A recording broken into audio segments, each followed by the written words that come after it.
எல்லாருக்கும் வணக்கம். மூவிக்கு வந்து ஒரு இன்குபேஷன் சென்டர் அப்படிங்கிறது வந்து ஒரு அருமையான ஒரு தாட் ப்ராசஸ். ஒரு படம் உருவாவதற்கு வந்து பணம் மட்டும் முக்கியம் இல்லை, அதுக்கு வந்து ஒரு நல்ல கதை வேணும்.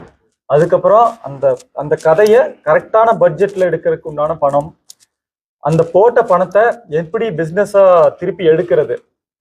ஸோ என்னென்ன வகையில் பிஸ்னஸ் எல்லாம் இருக்கு, உதாரணத்துக்கு ஓடிடி, சேட்டலைட்டு, அதுக்கப்புறம் ரீமேக் ரைட்ஸு, டப்பிங் ரைட்ஸ் இருக்கு, எஃப்எம்எஸ் இருக்கு, மியூசிக் ரைட்ஸ் இருக்கு.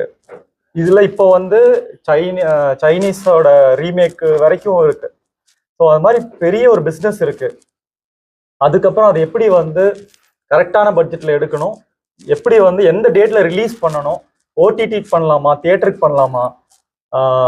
ஸோ நிறைய விஷயம் இருக்கு. சினிமாங்கிறது அது ஒரு சாதாரணமான விஷயம் இல்லை. சினிமா கனவுகளோட நிறைய பேர் வந்து